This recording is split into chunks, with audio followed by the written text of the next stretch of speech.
Wilson Morales from Black Community TV. Hello, folks. How's it going? Hey, Wilson. How are you? Good. When I think about the season, I think about what your characters are going through, and it's either a do or a do-over. David said it's the door taken on or not. So when we look at Cass, she's looking to go back in the past and see what could have been, or am I saying it differently? No, I think you're right. I feel like there's a part of her past that she feels was left behind that would help make her a better version of her present. So I think for Cass, she's definitely a person who needs a kick in the pants. She's a person who needs that push, that nudge. And that is what the Morpho machine represents for her and so many others. But it's like, season 1, you're given this life potential card. Okay, I don't know what, you kind of lightly take it. Season 2, the machine's giving us a full-on vision. And Cass gets a very intense, very chaotic vision.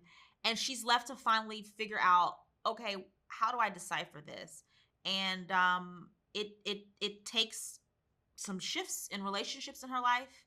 And she, her and Dusty go through her thing. She makes a new friend with Hana here, and life gets a little interesting. But I feel like she's just scraping the surface of what her real future holds. And I'm happy that the Morpho machine has kicked Cass through a door to force her to figure it out, girl. And then there's Hana. Hana's character is more like, what is everybody going through? What is my destiny? I'm kind of playing catch up. Is she? Yeah, I think this is the first time she's being confronted with her own backstory and her own memories. And that's what's fun, to kind of walk through this door of she's experiencing things almost for the first time of what is it like to have friends? What is it like to have people that could be like family or community? And it's really confronting for her to kind of have to look back on her life and also think what could have been, but I didn't maybe even know that that's what I was missing because she's blocked it off so much for so long and kind of kept herself isolated. People like to say that they can resonate with some of the characters, and then when you think about what happened last week, strike, and obviously when there was that dormant period of not doing anything, did you have that reflection moment that if you weren't acting, what could have been? Yes. I've had that reflection a couple of times since 2020. Yeah, when the pandemic came around, then it was like the industry pandemic in its own with the strike. Yes, I thought of a lot of things that I would and could and should do differently. But at the same time, I feel like the beauty of what I like about the show is it's made me realize, okay, so you want to try something else? What's stopping you? There is no limitation on life. And I feel like society a lot of times puts limitations on us and we accept that no, this is what I signed up to do for life and this is all. No, I want to learn a new language or a new hobby or try a new career path. And that's totally fine. I could literally start something new next month and be fine because I feel as though I may not have reached all of my goals in this career. I've enjoyed the process. And that's what life should be about, is about enjoying the journey and having the permission to try new things. We only have so many summers on this earth, so. Yeah, and I think the Morpho really represents that moment to just take a breath. Like, I feel like the strike and the pandemic, they were all moments to just take a breath because we get so caught up in the day-to-day and it doesn't stop. It doesn't ever stop. And I think the Morpho is just that moment to say, stop, like take a minute to think about this. And what does this mean? What are we doing it all for? And what's really important to you? So yeah, I think all of the things above definitely had many reflection points over the last couple of years. The beauty about this show is that, like, you don't know where it's going to go. You don't know what's installed. Should we come on with the next season? Like, where do we end? Where do we go? Do we go back in time? Do we just stay as it is? Is there a 360 at this point with these characters? So when you look to do other projects outside of this, what makes you say yes to whatever you take? Gabrielle, you've been working different shows. It's like people always say, hey, she stayed working. What is it that makes you say yes to projects? Oh, I will say what makes me say yes now is different what made me say yes at the beginning of our. And I was just saying yes because it was like, I need work. Well, yeah. But it's like, I love that our industry is at a place where someone like me can have the opportunity and options to say no sometimes and that be fine. Yeah. And to make a choice of like, if I want to do something or not do it. But I think the ultimate goal, usually is just, does it make me smile? Does it give me that thing? Like, do I find it interesting? And I think with this show in particular, it was so different than anything I'd ever read, any other character I've ever played. And I was excited that when I put the script down, I was like, I'm not sure exactly how to best explain this in like one sentence. And to me, that meant there is a world to explore in this script, and I'm excited to dive in and see where we go with it. And so far, I have been very impressed with what David and our writers have been able to come up with. And I'm the cliffhangers each season are like, gag me with a spoon. I know. I was like, what happens? Well, just like last season, if this season can get a renewal midway, then we know there's a confidence in there. And we know the writer's going to be like, okay, let's see what we can do with these characters. So congrats on season 2. Hopefully we'll talk down the road. Take care. Thanks, Thank Wilson. you. Bye. Wilson Morales from Black Women TV. Hey, folks, how's it going? Hi, Wilson. Hey, I like to say that, both your characters, either do or do-over. With Dusty, he's looking for a chance to get a do-over. With Giorgio, he's like, do I go on and see what my potential is? Or am I saying it wrong? Chris? No, I think that's an interesting way of looking at it, because that is what happens with Dusty. The old crustinator, the old Dusty bucket. He wants to see what would have happened if he had hung out for a minute in Aspen with this girl.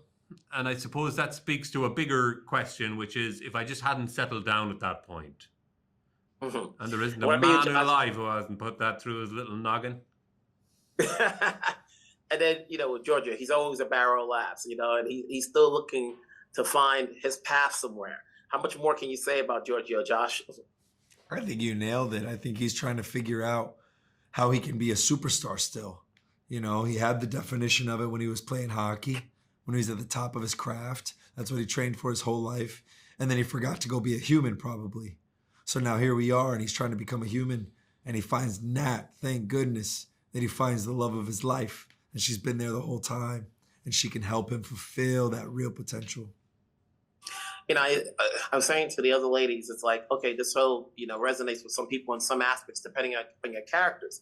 And then you look to see what we've gone through in the last few years. Was this the pandemic or the strike? And as actors, did you have that reflection moment that if I weren't doing this, what could I have gone back to complete or do something differently?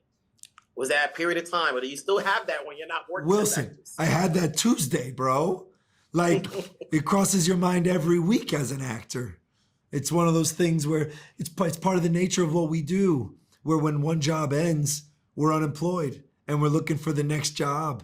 So you would be insane to not think, all right, well, if the next job doesn't start, maybe I'll go do this. Maybe I'll go become a magician, see how that works out for me. Hey, but so far, luck has been around. You guys have been around for a good minute. Chris, did you have that reflection moment, or do you still do? I don't like the answers that I give myself, Wilson. What I'd be capable of if I wasn't working in the entertainment industry would be fairly limited. So I don't let myself go to those dark places.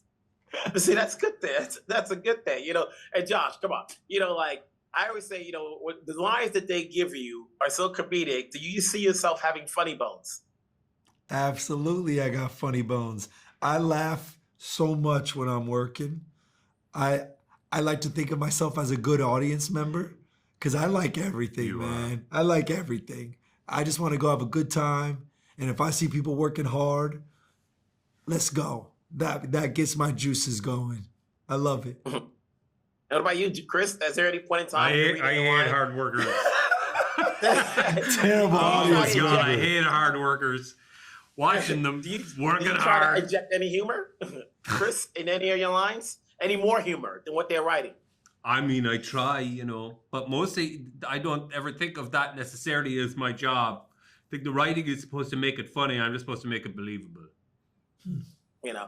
We're entering season 2. Sometimes that's great because sometimes with a season 1, audiences don't know if they're going to stick around, because they want to hear, especially when they start engaging with the characters, So now that we're here and some of the characters, has been established. For those who are new, what's a good reason to tell them start watching The Big Door? Because when you get that season 2, that especially as early as it got renewed, it spelled confidence. It spelled confidence from the network. They're like, oh, well, now we can start watching it because we see where it's going to go, or we can see where, how far this can go. So for anybody who's now catching up to now and they said, okay, there's a season 2, What's a good reason to start following it up? Chris? I think it offers people the insight into seeing what happens when you completely change your life overnight. Even in just a little mental switch, these people are turned on by the prospect of a different future. And I think a lot of viewers will be going through the same stuff in their own lives, where maybe it's like, what would happen here if I just threw the cake up into the air and tried to catch as much as I can in my mouth? We've all been there. We all have that reflection moment, which is why the show is what it is. Congrats on season 2. Let's hope we can get more out of this. Let's see you do what you do, and we'll talk down the road. Take care. Thanks a lot. Wilson Morales from Black Screen TV. Hey, David, how's it going? Hey, good. Nice to see you. Good. It's always good to know when a show gets renewed mid-season. That way you know that, there's confidence there. We're not waiting it out. And as I watch this season, there's 2 words to describe it. It's either a do or a do-over, or what could have been or what could be, Right. How else would you describe some of those characters? Some of them are trying to write, not would say wrong, but what could have been better in their lives, I guess, when they get, complacent in their normal routine. And then there are those who are looking to see what could be. How else would you best describe this season? Yeah, I think that's a good way to describe it. It's really a show about the road not taken as well as the road taken.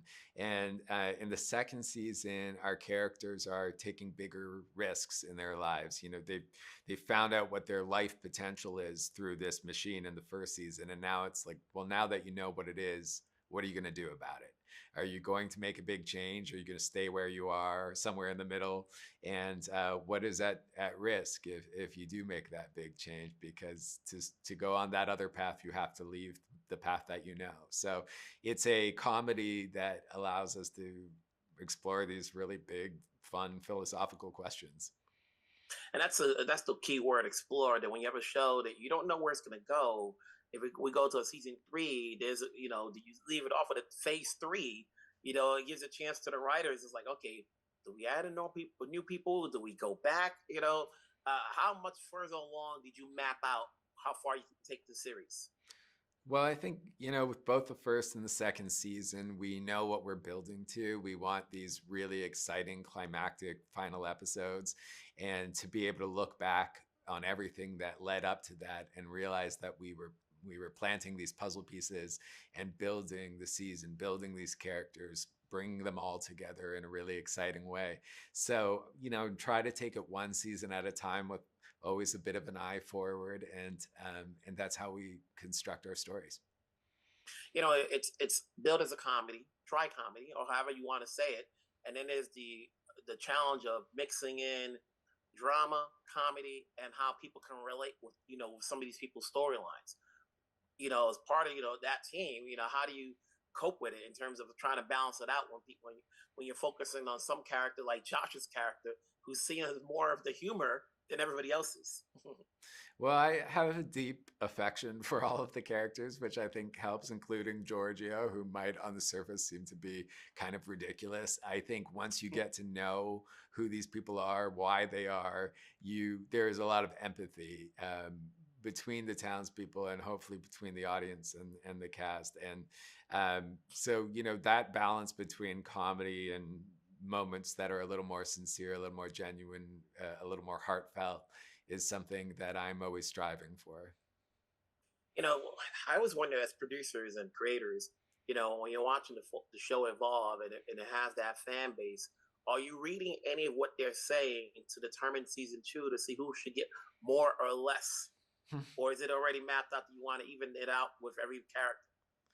I think it's a good question. It's hard because you have to kind of trust your internal compass. What do you feel when you watch these actors interact with each other? Who do you want to see together? Who feels like I want to see that person do this? And to try and block out some of the noise, because you can't be writing for everyone. You have to at some point write for yourself and for the people you're making the show with, and hope that it resonates.